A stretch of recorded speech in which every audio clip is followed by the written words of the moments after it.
Welcome to Politics Done Right. I am your host, Egberto Williams. This is the progressive program that will take the mystery out of politics. This is the program that will encourage you to make sure government becomes we the people.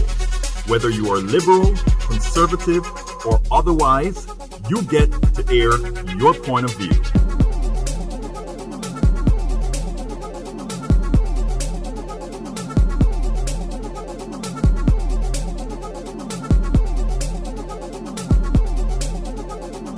Remember, you can also send me a tweet to EGBERTOWILLIES.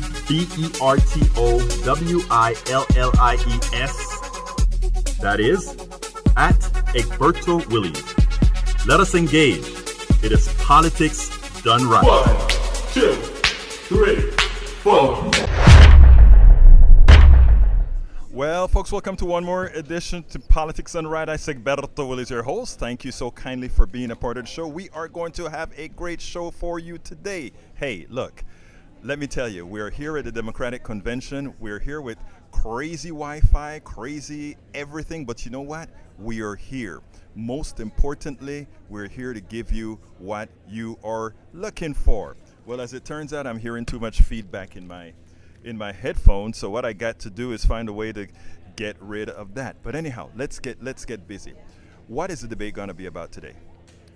What is the debate going to be about today? Are we going to have a neoliberal debate, or are we going to have a debate really among progressives? As we all know,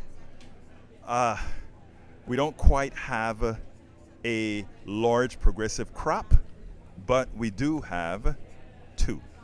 So what I want to do first of all is play something for you, let you understand what we're up against and what we intend to fight for.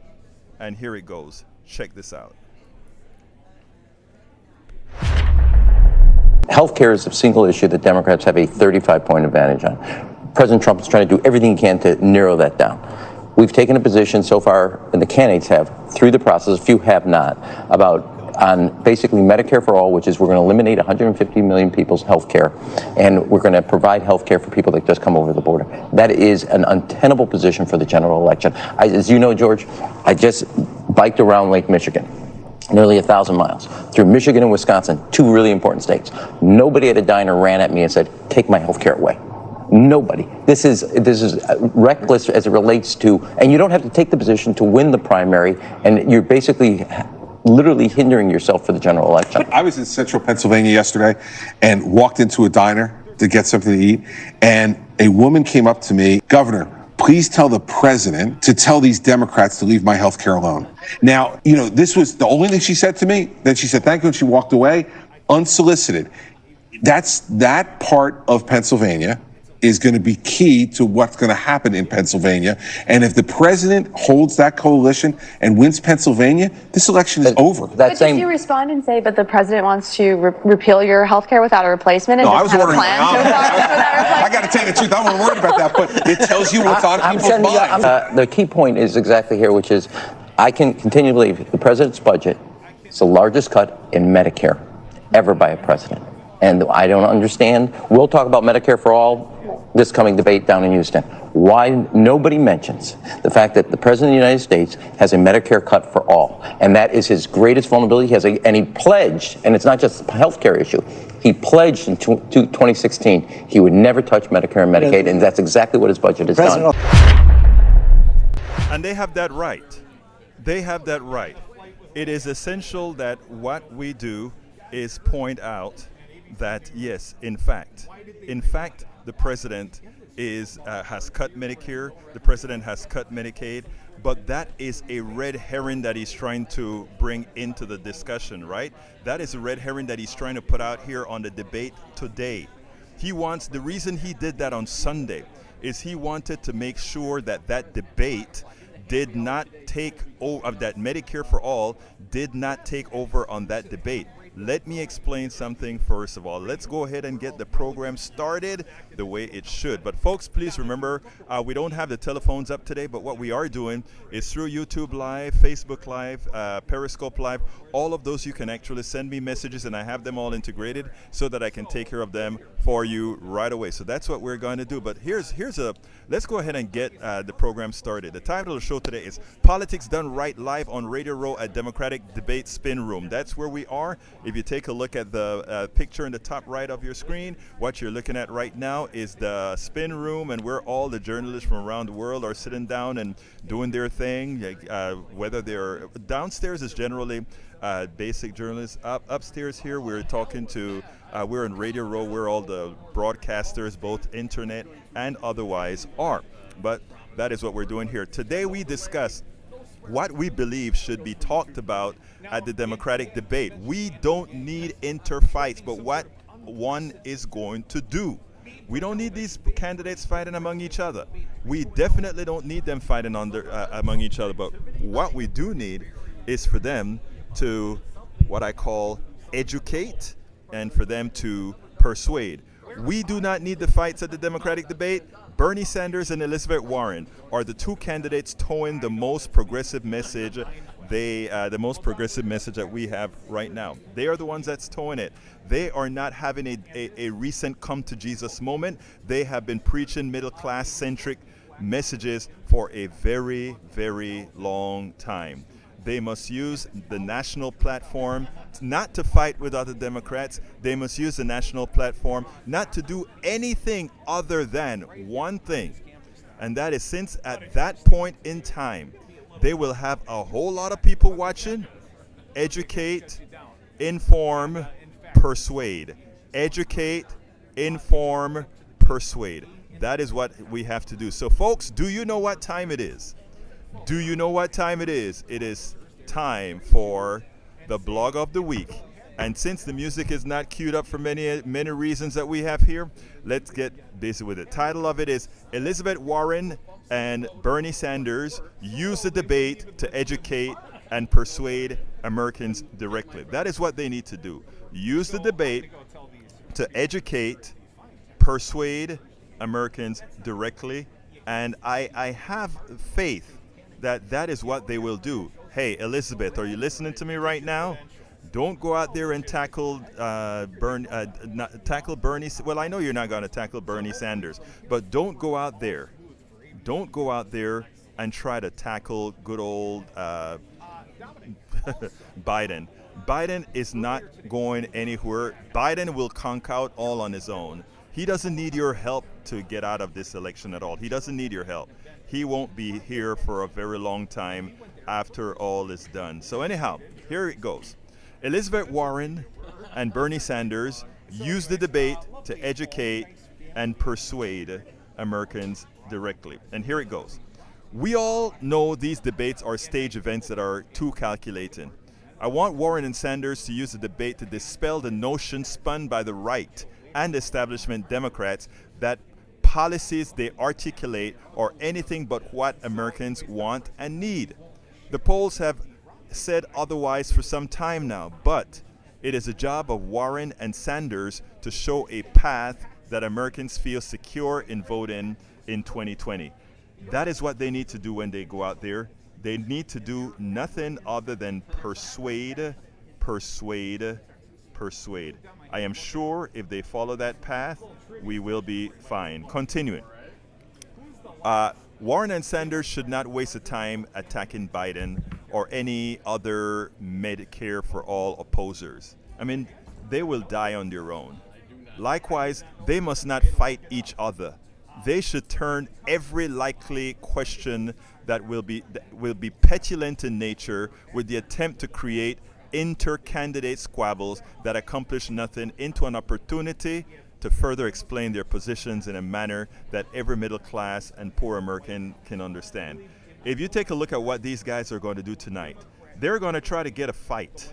They're going to try to get. They're going to try to put in between, get something in between these several candidates to show. Oh, look at how the Democrats are killing each other. Look at how the Democrats are attacking each other. We cannot allow them to get there. That's not what we're going to do.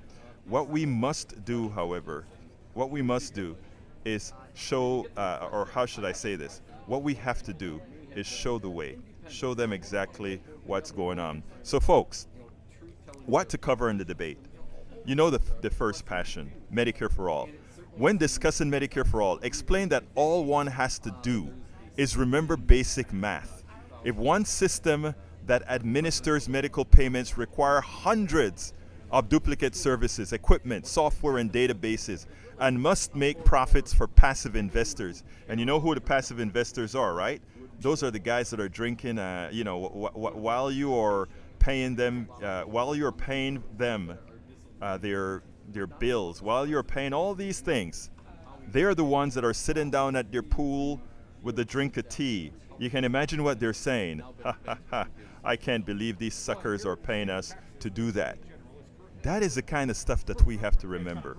We have to remember that what these guys are doing, what we are seeing here, is the pilfer of Americans. So therefore, and they must pay. And what else is there with Medicare for all? It pays thousands of executives millions of dollars. Then it's mathematically impossible for a Medicare for all, for something that have all these expenses. It is mathematically impossible for the system to be more efficient than one that must provide the same medical payments without those expenses and overhead.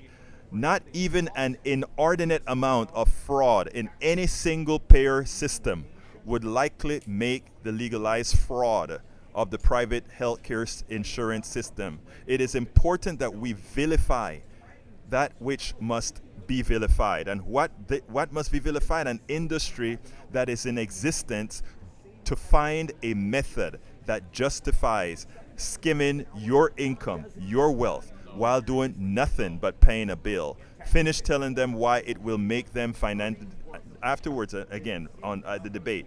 Finish telling them why you intend to make them financially secure.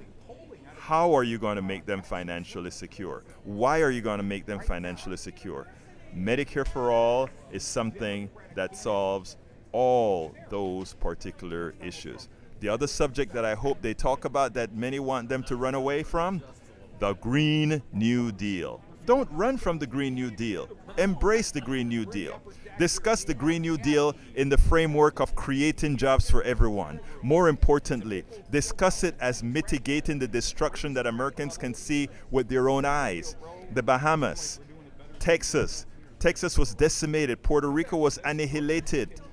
And all these other places that they're seeing destructions that came to pass from us burning fossil fuels for not decades, for centuries, right? I mean, so we shouldn't run from these issues. One of the things that they want to do is they would tell you, hey, don't take up these issues because people are going to think it's unrealistic. Don't take up these issues. People are going to think you can't pay for it. In the article that I've written for the Daily Coast that's going to be dropping on Sunday, I gave a specific notion why we should be in the driver's seat. If you have an economy, if you have people that are available to work, and you have a whole lot of work to be done, and if you cannot connect the two, and you have an economy attempting to connect the two and is unable to connect the two, what that means is you have a failed economic system. And if you have a failed economic system, what it means it is ripe. It is ripe for transformational change. So while most people want you to be fearing those transformational changes that Bernie Sanders is talking about, while people want you to fear those transformational changes that Elizabeth Warren are talking about, use that as the trampoline, use that as the launching path to actually say that exactly. We have workers who want to work. We have jobs that need to be done. What is it that is holding that back? They're going to tell you, oh, we cannot afford it. If we cannot afford it, it tells you that there's something within that economic system that is stopping you from doing these things. And that is what you have to key on to, folks. That is what you need to key on to. We know for a fact that it can be done. We know for a fact that all of this can be done. Embrace. Masticator doesn't want us to embrace the Green New Deal. Embrace, yes. Well, let me tell you, absolutely for the Green New Deal, Lee Grant. We should be doing that most definitely. Every time Egberto talks about single payer, he should be asked if he supports free health care for illegal immigrants. First of all, Masticator, why should I go ahead and ask a question that is of such minimal consequence to the entire bill itself? You see, that is a red herring that folks want to put in when you talk about Medicare for all, right? They want you to start, they are going to start asking you questions. Are you going to support illegal aliens? Or I don't call them, I don't say illegal aliens, I say undocumented workers. Are you going to support undocumented workers when you do that? Folks, I'm not even going to answer that question. And you know why I'm not going to answer that question? Because it's a red herring. You don't answer a question not intent on solving a problem. You answer a question that is relevant. That is not a relevant question. The amount of undocumented people that will be seeking health care compared to the masses that will get health care is academic. So to try to and Americans, general public, I want to talk to you. I want to tell you, we need as Americans to embrace intelligence. We need to embrace proportionality. We need to embrace that which moves us forward. Let me tell you what the other side does. They go ahead and they tell you whenever something important comes about, they try to put a wrench into the system to tell you, oh, don't look there, look here. They don't want you to actually masticate what's really going on. Do not fall for that. Do not fall for it. So when people talk about Medicare for all, and Stephanopoulos talks about, are you going to support illegal aliens? Are you going to support this? Are you going to support that? Do not allow that question to enter the debate. Disregard it. I am sorry that I don't have the clip of Elizabeth Warren, how she handled Chris Matthews. Chris Matthews asked her the question, will Medicare for all increase your taxes? And what they want to do is they want to say, oh, your taxes is going to go up by $2,000 or whatever that is going to be. That's what they want to do. That's what they want to say. They want to go out there and say your taxes are going to go up. But you know what the real answer is? Will you be better off financially? Will you be better off financially with Medicare for all or not? If the answer is you will be better off financially with Medicare for all, then that is the answer you want to give. Do not allow them to dictate the message. Do not allow them to dictate the message at all. And that's what I'm hoping for in today's debate. Let me finish with the blog of the week, and then we can go ahead and discuss a bit further. Anyhow, let me get back to the point. Let me get back to the points. So again, another thing I wanted to hear in the debate today, the Green New Deal. Discuss the Green New Deal in the framework of creating jobs for everyone. But importantly, discuss it as mitigating the destruction that Americans have seen in the Bahamas, Puerto Rico, Texas, and other places. That is how we actually frame the caricature into reality. We want to change the caricature that the right and the establishment Democratic Party is attempting to do. It's a caricature what they want to do. When you hear Rahm Emanuel come on TV and says, oh, Democrats should not be talking about this, it's something they don't have to talk about. It is something they need to talk about. When they want to say, we just want to fix Obamacare. Did I play that yesterday? Let me see if I have that on the system here, because what I'd like to play for you is from one of our listeners to our KPFT 90.1 FM station, because he had a prescient statement on his health care, something that he said, I have health care in name only. In other words, he has health care that he cannot use. And I think I have it here. So let me go ahead and see if it's probably going to have to download as we speak here. So amazing. What's happening is it's downloading here in real time. So we'll go ahead and let it download, and as it downloads, I'll speak a little bit more about the topic. Student loan relief. Student loan relief. That is another topic that I want to talk about. We have to frame these topics in a manner that is that people can understand. So student loan relief is not a giveaway. It is a recovery from the calculated thievery by the banking industry and other companies or corporations who demanded tax cuts at the expense of universities and much more. That coerced students into borrowing ad nauseum.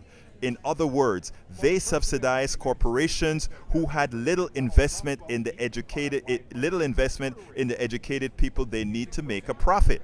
While saddling many with debt is a steady stream of income for a select few, in the financial sector, it hurts. It hurts the economy as a whole. Sell this as creating jobs, because relief will give Americans the ability to buy homes, cars, and more. Revitalize the economy. Frame the discussion. Do not allow somebody else to frame the discussion for you. I want you to listen to this person from KPF that called into my show at KPFT, and then we'll take it at the other side. Listen to this. Okay, Saeed, come on in, Saeed. Hi, how you doing? First-time caller. I'm an immigrant. I came to the U.S. like 11 years ago. Thank you, sir. I have a question, like if they do Medicare for all. Yes, sir. If they increase the taxes, how much will it be if they go with it? Let me tell you why that's a perfect question.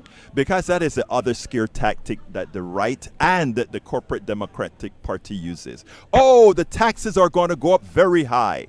To which I say, thank you so kindly. You're partially correct. And here's what I mean.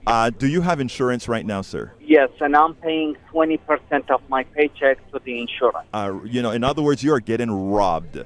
They're stealing from you. The corporatocracy, the plutocracy, the insurance company are ripping you off so that administrator can fly in his jet and get a few $1 million a year. Let me tell you, your taxes are going to go up. If we change to a Medicare for all system, everybody's taxes are going to go up.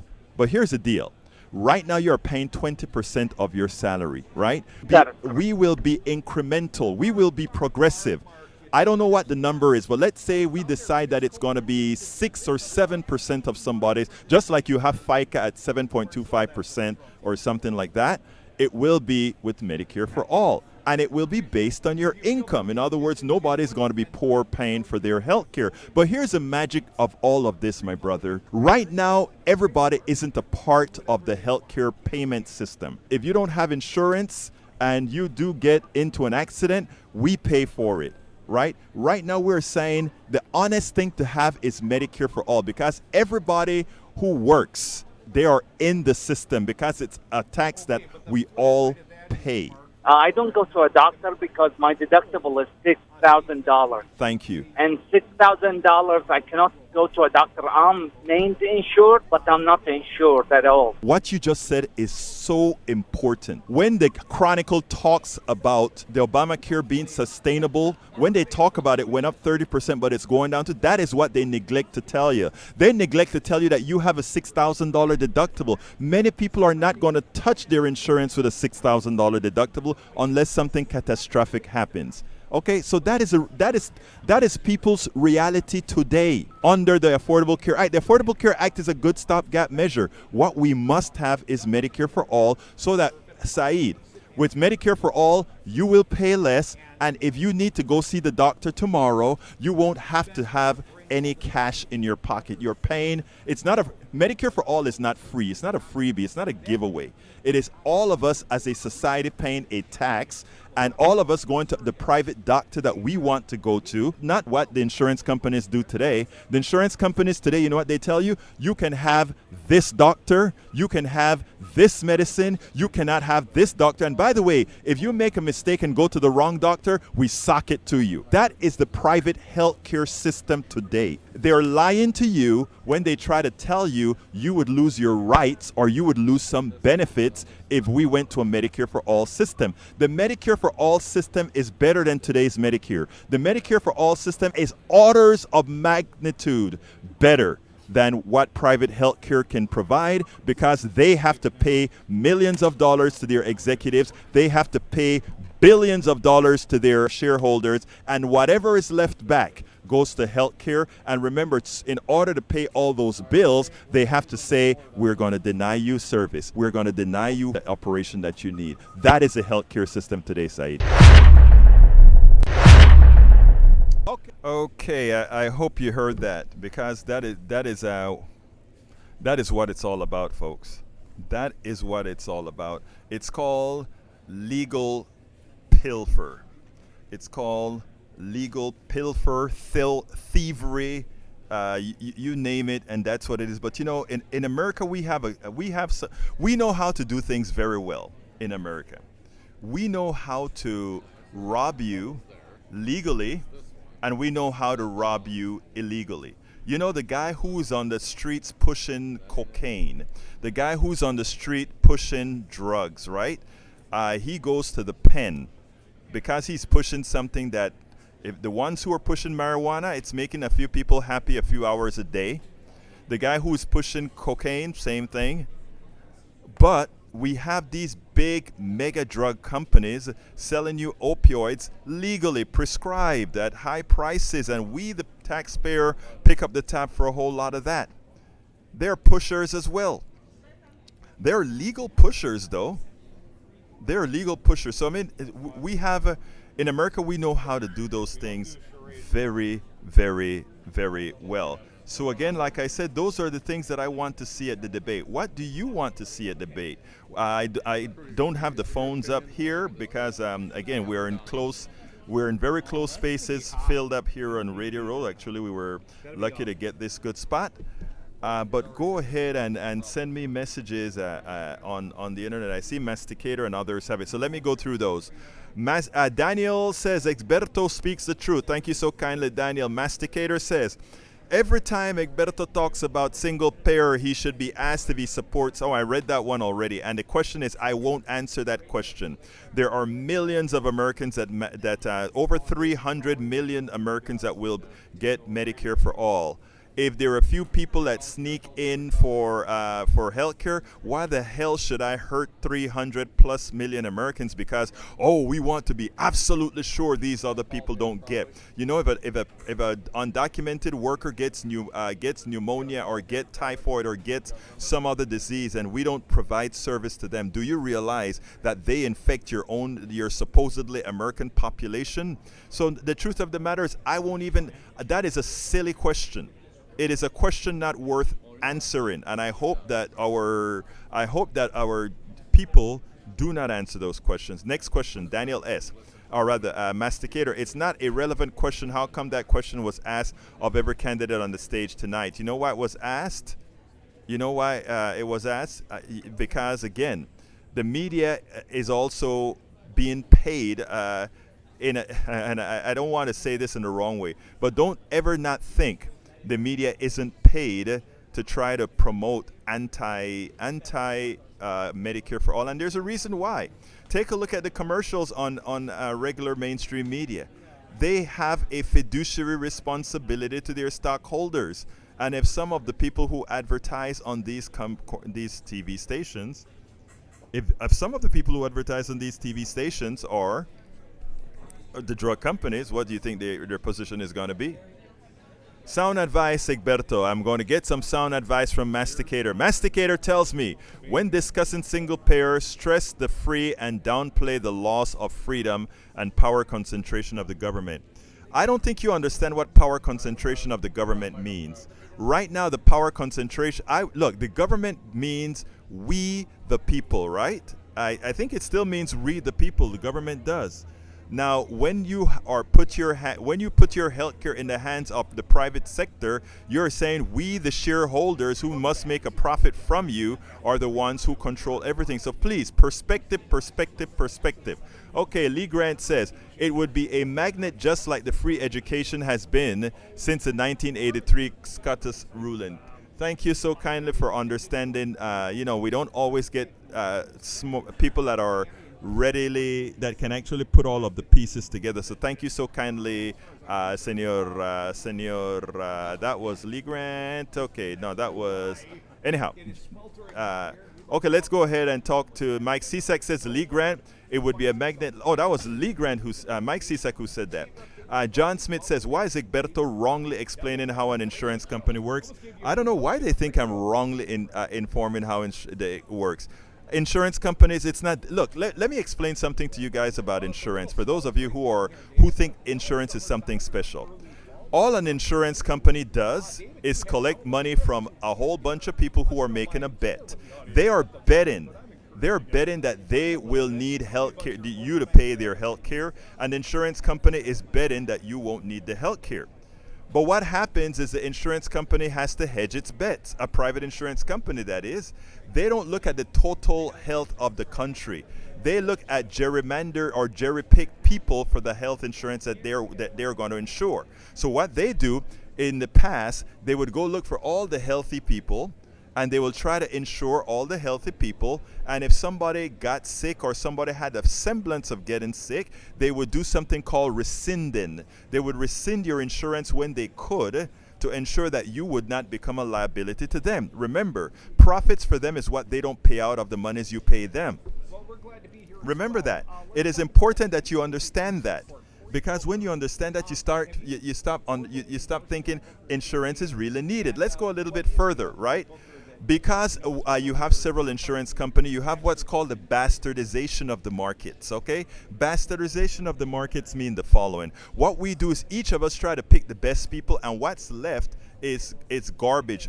Anybody with a pre-existing condition would be considered garbage to the insurance companies. They don't want those people.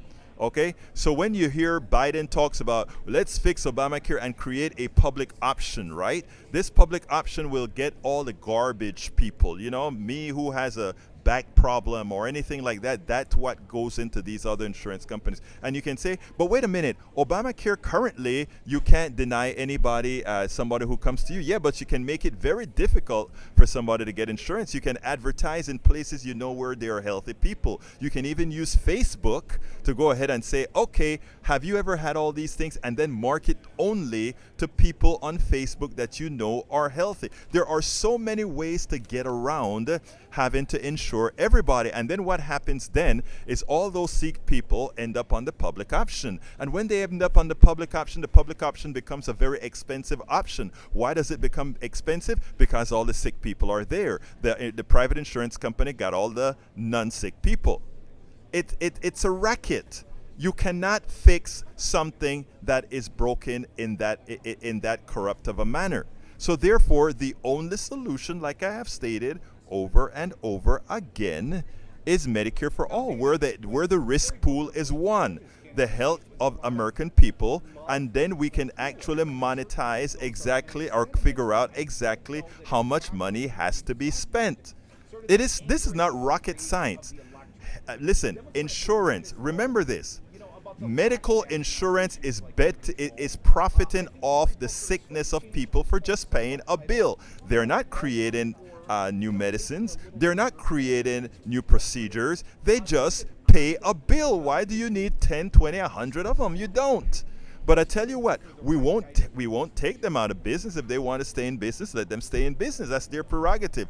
But what we do is we provide a basic form of health care, and the fact of the matter is, from a mathematical absolute standpoint, they could never match what a Medicare for all system would provide. Okay, Lee Grant says, is there any progressive policy that does not involve expansion of the federal government and increased taxation? Look, the truth of the matter is, when they said the progressive policy, let's go ahead and say that it increases taxes, it reduces costs for the American people. Okay, if you doubt it, go to the Koch brothers. It will be in my article on Daily Kos on Sunday, where you will actually see that using Medicare for all, you save several $100 billion over a 10-year period, and there's a reason why. I mean, this is not rocket science. If you don't have to pay 100 presidents of insurance companies millions of dollars, if you don't have to pay hundreds of these other people millions of dollars, which end up being billions of dollars, if you don't have to have duplicated database systems, if you don't have to have a marketing budget, if you don't have to have all these things, these are costs that comes out of your premiums. It's not rocket science. The thing about it is this. The people who are marketing anything other than Medicare for all have to market on people being, I don't want to use the word, I don't use those words on my show, but it has to make believe that people are not very smart. And what it does to people is it gives you smoke and mirrors And when you have these smoke and mirrors, you don't see straight. And that is the goal. Folks, I can answer every single one of your questions relative to Medicare for all. I can answer every one of those questions from a financial standpoint, from a technical standpoint, except not from a doctor's standpoint. I'm not a doctor. I'd have to leave that to my sister. Anyhow, next question, Lee Grant. It is a relevant question to ask about illegals. And first of all, they're not illegals. They're undocumented workers, and many of them, their ancestors were here before many of you. So please, don't give me that, my dear brothers and sisters. These people, many of them, their lineage have been here way longer than your lineage been here. So let's have a bit of respect for humanity. Let's respect humanity here. All right. So as far as if it's a valid question, again, I will repeat, I would go ahead and tell those candidates, do not answer the question. Do not answer the question the way they want it answered. Just tell them anybody who shows up for health care will get their health care. Now, let's see, Lee Grant, you might have a point insuring illegals, though. They are bringing in new diseases like typhus, dengue, and leprosy. Now, of course, Lee, you would take it in that regards. But you know what? In as much as I think you may be saying that with a level of disdain, I'm happy that you actually see the science behind what I was saying. John Smith, insurance companies pay claims first, along with employees and taxes. Once that is done, then the remaining 3% profit is paid to stockholders. Why 3%? Obamacare limits healthcare ends to it. No, Obamacare allows expenses to be around 18 to 20%, as I recall. I don't recall the exact number, but it's way over 3%. And let me tell you about insurance companies. There are a lot of ways to reap profits out of insurance, and some of it has very little. Hey, how you doing, Richard? Some of it has very little to do. Some of it has very little to do with healthcare. And let me give an example. An insurance company just has to create an X-ray company. And that X-ray company just has to start billing people for these particular items. In other words, take a look at what insurance are doing. Hey, how you doing? My good friend Richard from KPFT has just sat down. How are you doing, my friend? All right, I'm not together yet. You're not together. Were you in the sun or something? Or yeah, it's kind of hot out there. Come on into the picture, man. Very hot. I'm trying to get everything set up here. Yeah, there you go. And There you go. I wish I'd brought my thing for you. There you go. But folks, we're here with Richard McKenna. How you doing today? He's going to be broadcasting for TSU and KPFT today. no, I'm not. Who are you broadcasting for I'm today? only a KPFT guy. What's that? I'm only KPFT. Oh, okay. You told me you were at the TSU table. Oh, well, I didn't say none of them. I mean, I went to school there. Oh, okay. Hi. How you doing? Anyhow, folks, we're tell us a little bit about what we're going to be doing today. We're having the Democratic national debate tonight. He's still frazzled. He just got out of the heat, and he just laid haul into here. Yes, I hurried up here, by the way. Well, yeah, Actually, but I went to the station, then I came back here. yeah, but you know what, folks? Let me finish my rant on Medicare for all, because this is very important. Okay, we have to come to we have to let it be known, folks, that the health insurance industry is not your friend. I could even tell you that we could look at the medical industrial complex and say, okay, at least they develop drugs. They develop something, except for something like Clarinex, which is nothing more than Claritin with an extra drug so they could get another 17-year patent. I mean, that is how the system works, you know. Well, we're talking about Medicare. A lot of people think that Medicare has they got rid of Obamacare, so to speak. Right. The Affordable Health Care Act. But that's still the law of the land. Well, a lot of people think different parts of the health care has been cut, but the majority of it has still stayed in place. Right. It has not been a plan that was set out by the conservative, the Republican Party. Right, well, to change that. That's what we're still waiting on. Right. Now, again, Obamacare is still in existence, but I don't know if you were in the studio when one of my callers called in, and what they said is, wait a minute, I have a $6,000 deductible with Obamacare. I can't use my Obamacare because I got a $6,000 deductible, and that's understandable. I understand that, but for the most part, the reason why it's so high is not because of the federal government, it's because of the state. The state didn't take They didn't take the Medicaid expansion to the Affordable Care Act. Right. The state didn't. Right. Our state didn't take that, which left right. over A lot of states didn't do that. over red states. Over 1 million Texans are without health care because of what our state did. Well, it's not. It's Texas. It's Texas, Louisiana. Texas, and some other states. well, Of course, Louisiana, no. Louisiana got a Democratic governor, It doesn't matter. and he went ahead and he got it passed. Okay. Okay, so I mean, Louisiana, because of the Democratic governor, You're really up on Louisiana. I'm up on all. I have to look. If I claim to my people that I'm informing them, I have to keep up to speed with what's going on. But look, let me tell you something, folks. So here's the other deal. Tonight, for those who are just joining us, we just got a new batch in. For those who are just joining us, tonight, I don't want Democrats fighting. I want specifically the progressives using that national platform to tell their story, to tell the message. That's all I want them to do. I don't want them fighting Biden. I don't want them doing any of that. You have to set your platform and set it aside from your other candidates. So if you call that fighting, I just call that just pushing it to set your agenda. No, There's a difference. no, don't get me wrong. I'm saying if Biden comes out and says Elizabeth Warren is for I just noticed your sign, by the way, back in the oh yeah, yeah. If Elizabeth Warren says something and Biden comes back at it, yes, it's imperative that she answers.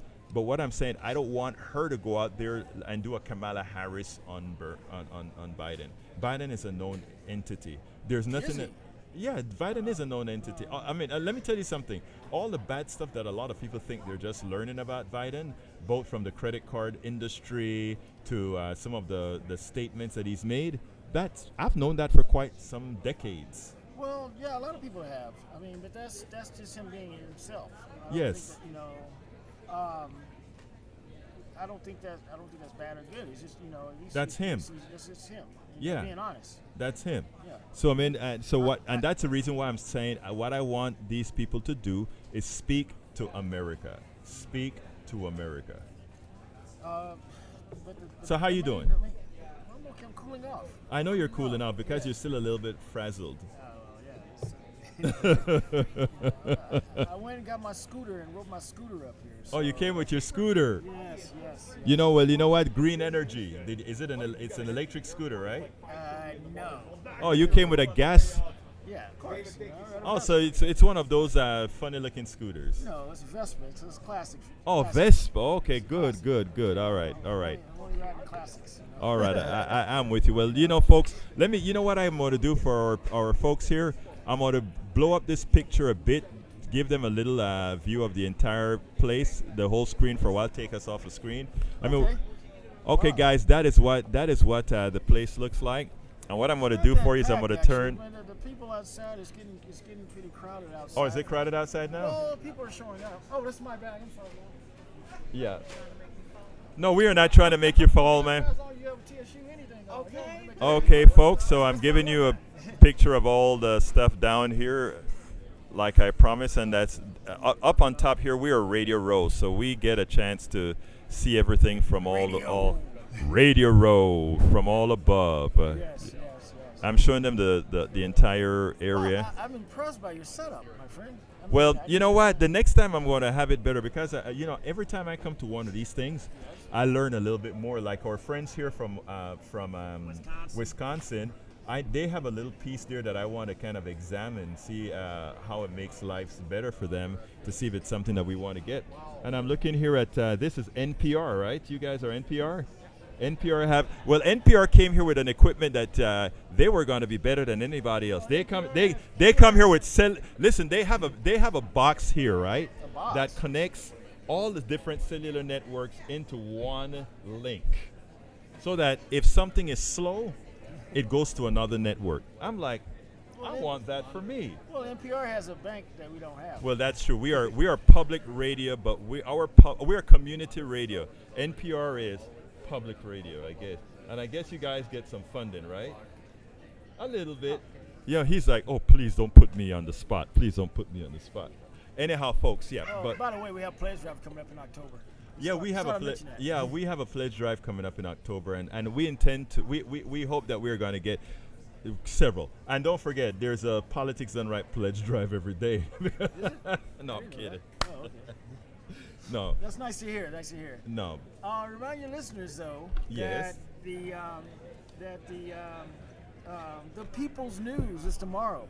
From 2 to 3. Come on, tell us how to get to the People's News. How to get to the People's News? You just turn the station. 90.1. KPFT. Remember, you need to. Yeah. Oh, Look, you're you have a internet. national audience. I thought you were on live. I thought you were on the live in the station. I am. Okay. No, I mean, we are Fair on a national network as Fair well. enough. You can listen to the People's News live tomorrow if you're in the Houston area, Houston, Beaumont, Conroe, whatever. Galveston. You can listen to 90.1 KPFT 80. Look at this. And I'll call you right back. That was somebody. This is live TV, folks. Anyhow, let me go ahead and get. Let me say 90.1 KPFT. If you're listening to on the in Houston, you can listen to the net by www.kpft.org and go to the live stream. And tomorrow we're going to have the Sunshine Kids talking about the environment. I think we're going to have a pair of people who just keeps calling me. You got to hang up, though, because it's affecting the broadcast. Okay. Yeah. I'm hanging up. Okay, here you go. I'm going to go take the phone call. I'll be back. All right. Listen, let me tell you something, folks. We are at the 10-minute mark before we leave. What I'm going to do is the following. I need to tell you guys how we're going to operate here. I'm going to finish the Politics Done Right show. I have to go get some video for our subscribers. I want to give you some personalized videos for our subscribers. And after that, I am going to, as the debate starts, we're going to sit back down here live and we're going to do the debate as it goes along. But I'm going to be outside checking out some of the protests, checking out, looking for folks to interview. I had an interview scheduled, but this place is so locked down, I can't get the person in the room, and we don't have the video feed for that. But I tell you what, we are going to make sure to have the pictures, the works, and everything for you as we come along. Anyhow, so that is going to be the agenda when we're done today. I don't know if my friend here, come on in. Mike, how are you doing, my friend? I'm doing good. Hey. Berto, very nice to join you here on the air. What's that? Yes, no problem. Listen, I'm here with Mike. Mike, tell us a little bit about your station that you have in Wisconsin, in Madison, right? Well, we have stations in Madison, Wisconsin. That's pretty darn new. We just launched in Madison an FM commercial station in Madison, Wisconsin. There had been lefty talk, and I do effectively commercial lefty talk, or right. At least that's my endeavor. Right. But when the last left-wing station left the state of Wisconsin, that was an iHeart station that was in Madison, and that's my hometown. I've lived there most of my life. Right. Beautiful city. And we were, I'd like to think some of the favored hosts on that station. We were doing the afternoon drive. Our show's called The Devil's Advocates. And we'd worked hard and we'd built up our audience. And our governor, Scott Walker, had gone and run for president. We chased him on the road. It became a road show and went to so many of the presidential events. We went to the DNC, we went to the RNC, we went to the inauguration, we went to the Women's March. But that's what we love to do. And then they turned the station off on Election Day 2016. So the day Donald Trump was elected, the state of Wisconsin lost their left-wing talk radio voice and station.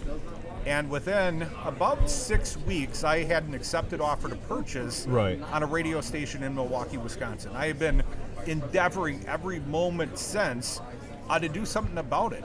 And when I looked, and as much as I love my hometown, Madison, we turn out all the Dems votes we possibly can. We had 93% turnout in the midterms. So, and 80% of those voters were Democrats. So while I certainly love having a successful progressive radio station in Madison, Wisconsin, the Milwaukee, Wisconsin media market may affect the outcome of the entire presidential election. Right. If you look historically, Hillary lost Milwaukee, and she underperformed with African American voters in Milwaukee, and she lost the state of Wisconsin by 23,000 votes relative to about 3 million cast. I think with a little bit of us, Right. and we can change the electoral outcome. So your station, are you getting one in Milwaukee? Or are you up in Milwaukee? I have a AM station in Milwaukee that's been on the air since February 2013, 23,000 watts. Wow. We're WRD, not a bad signal. Right. But AM radio has some limitations. Right. And nighttime is my great limitation. Right. But I have a FM license in my pocket Really? for the Milwaukee market, and I'm currently building my FM station in Milwaukee as we speak. Hope to be operational by mid-October of this year, gearing up for what comes next, because I'm trying to win some elections next I year. am so happy that we have progressives also not leaving the air. In other words, that is what a lot of the right wingers have done. They've just taken over all the stations, and what we forget is the amount of people that are on the road that are still getting their information from those talk shows, those truckers, those riders, those deliverers, those what you call those guys that deliver food, and all those people get a chance to listen to that. So we need to have that presence on air. Well, in my state, I live in the state of Wisconsin, there are 81 right-wing talk radio stations doing 235 hours a day of right-wing directed content. And effectively, right now I've got 3 signals, and we're closing out my vision, Right. at least the vision I can afford to finance this Right. year, my 4th station in 2.5 years. But effectively, we have one station, one format that you can hear. About 2.5 million voters we cover. Wow. And about 2/3 of the Democratic voters in the state of Wisconsin have clear signal.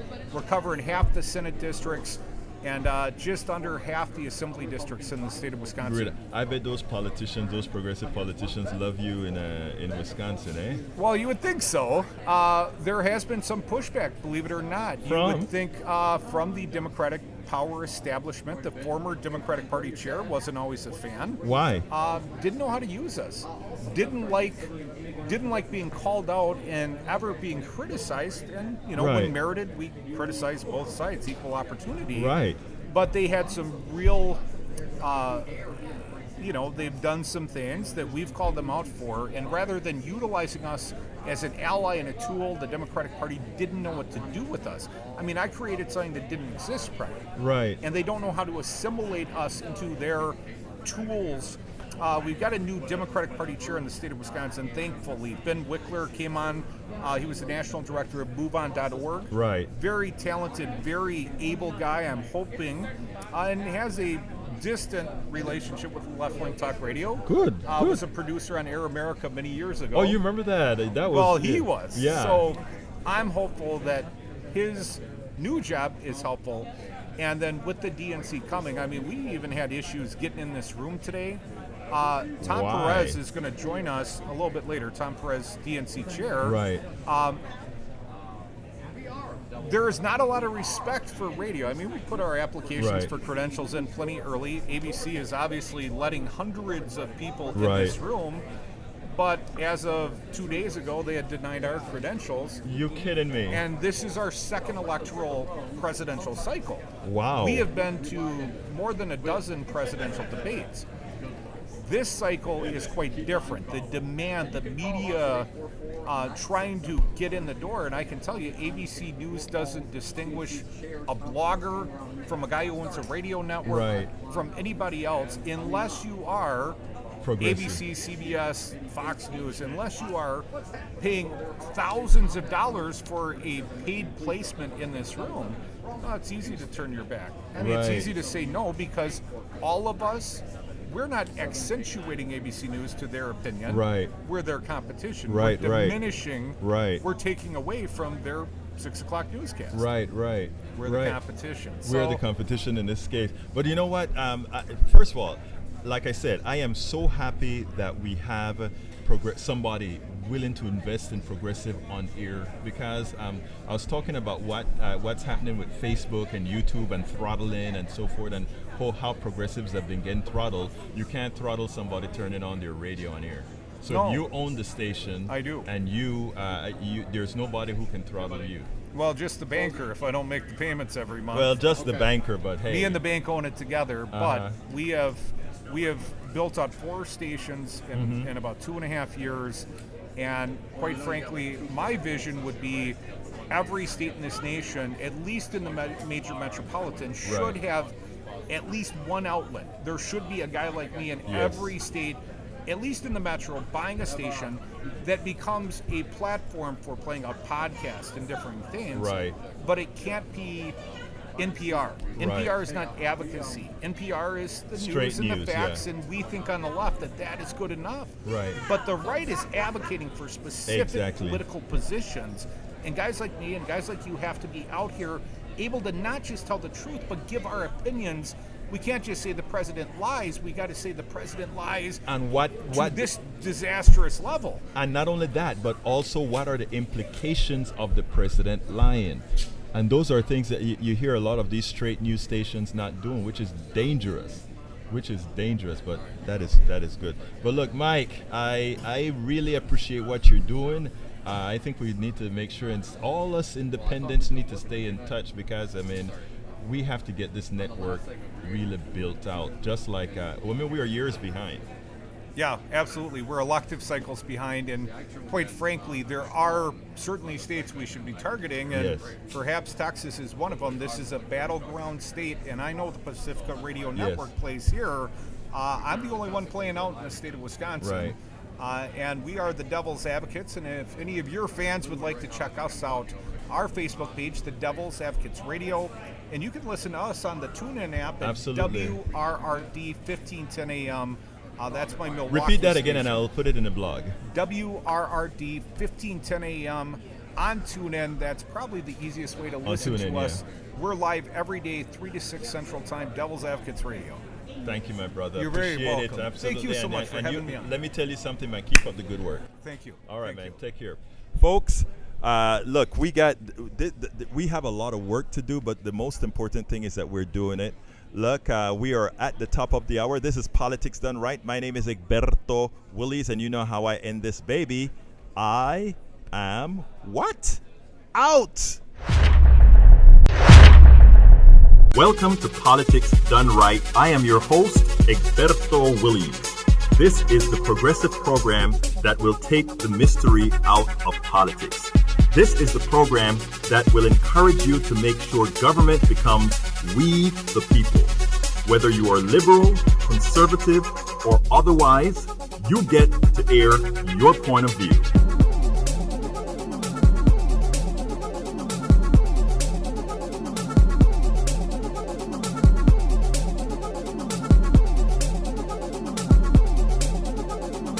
Remember, you can also send me a tweet to EGBERTOWILLIES.